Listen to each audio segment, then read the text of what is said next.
Fase prainteraksi. Sebelum melakukan kunjungan keluarga, pastikan kita membawa data keluarga dan menggunakan APD untuk melindungi diri dari risiko penyakit yang mungkin tertular, serta melakukan disinfektan untuk menjaga diri dan keluarga yang kita kunjungi. Fase orientasi. 1. Memperkenalkan diri dan menjelaskan tujuan perawat bertemu keluarga yang dikunjungi. Yang kedua, identifikasi identitas keluarga pasien. Yang ketiga, melakukan kontrak waktu dan tempat serta mengidentifikasi masalah klien. Assalamualaikum Ibu. Perkenalkan, saya perawat Anggi dari Puskesmas Pariaman. Di sini saya ada tugas dari Puskesmas untuk kunjungan keluarga. Apa betul ini dengan keluarga Bapak S dan Ibu Y? Nah, di sini saya akan melakukan kunjungan keluarga sekitar 30 menit. Apakah Bapak Ibu bersedia? Bu, maaf bisa lebih cepat nggak? Soalnya saya mau keluar. Nah, boleh. Silakan duduk Bu. Makasih ya Bu. Nah, di sini saya akan melakukan kunjungan keluarga pada Ibu, yaitu pendidikan kesehatan. Nah, sebelumnya Bapak dan Ibu ada penyakit nggak yang dialami sekarang? Ada Bu. Saya sering merasa terus saya sering batuk Bu. Batuknya itu kayak sering kita sampai saya sesak. Menurut Ibu itu penyakitnya biasa aja atau gimana Bu? Kalau menurut saya biasa aja ya Bu. Soalnya dari keluarga ini baru saya yang ini. Mungkin saya rasa kelelahan karena saya selalu sering bekerja. Nah, di sini saya akan menjelaskan apa penyakit yang Ibu rasakan. Nah, sebenarnya saya minta izin mengenai media ya Bu. Tahap kerja. Melakukan edukasi pada klien. Saya menggunakan lembar balik, jadi Ibu bisa membaca materi yang saya bacakan depan ini di belakang.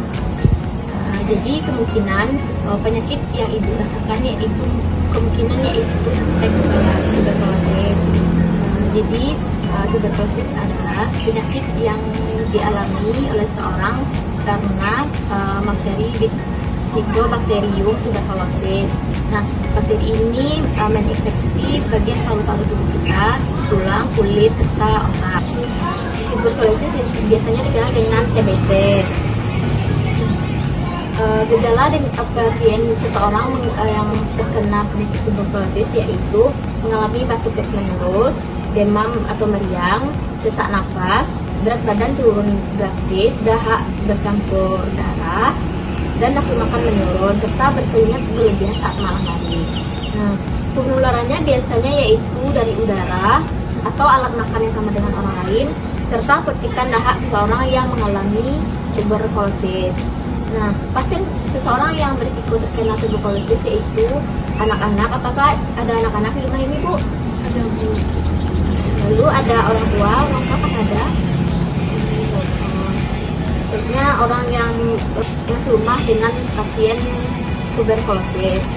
Cara pencegahan tuberkulosis ini yaitu dengan Ibu minum obat secara teratur selama 6 bulan, lalu menutup mulut saat batuk yaitu dengan cara menggunakan tisu atau bisa menggunakan siku, lalu juga menggunakan masker untuk menghindari penularan kepada orang lain. Selanjutnya tidak membuang dahak sembarangan, buang pada kloset WC untuk orang lain tidak terinjak atau tidak tertular. Nah, dan pastikan ventilasi udara di rumah baik Bu, agar udara di rumah tetap bersih dan virusnya tidak bertebaran. Nah, selanjutnya yaitu untuk pengobatan seorang terkena TBC ini itu meminum obat selama 6 bulan. Tidak boleh berhenti ya Bu. Jika berhenti minum obat TB tersebut, maka pengobatannya harus dilakukan dari awal lagi, harus dari awal minum 6 bulan lagi. Untuk materinya sudah habis ya Bu. Fase terminasi. Pertama, mengevaluasi pencapaian tujuan dari interaksi yang telah dilaksanakan. 2. Melakukan evaluasi subjektif. 3. Menyepakati tindak lanjut terhadap interaksi yang telah dilakukan. 4. Membuat kontrak untuk pertemuan berikutnya. Nah, apakah setelah saya memberikan materi tadi, boleh nggak Ibu jelaskan kembali apa yang setelah saya sampaikan? Itu penyakit yang disebabkan oleh virus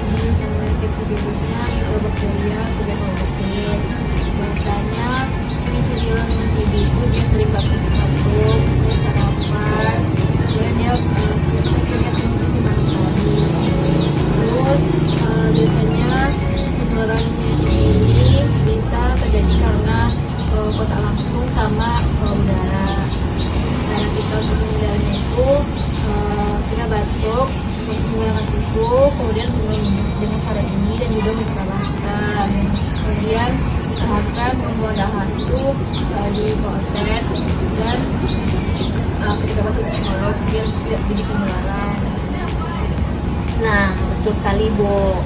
Nah, jadi dari materi yang saya baca tadi dan telah disampaikan, kemungkinan ibu mengalami TBC dan sebaiknya ibu untuk lebih melakukan pengecekan ulang penyakit yang ibu rasakan ke fasilitas kesehatan terdekat seperti puskesmas untuk pengecekan sputum dan pengecekan ronsen untuk melihat bagian paru-paru ibu apakah ada terinfeksi bakteri tuberkulosis. Setelah ini ada nggak yang ibu tanyakan yang belum ibu pahami? Untuk selanjutnya untuk minggu besok saya akan kesini lagi untuk menjelaskan materi selanjutnya yaitu tentang bagaimana pemberian nutrisi yang baik pada ibu yang mengalami tuberkulosis. Jamnya sekitar jam sekarang ini ya Bu, apakah ibu dan keluarga mau? Saya pergi dulu ya Bu. Terima kasih Bu atas waktunya. Nah, di sini saya ada leaflet yang ibu untuk baca di rumah menambah pengetahuan tentang tuberkulosis.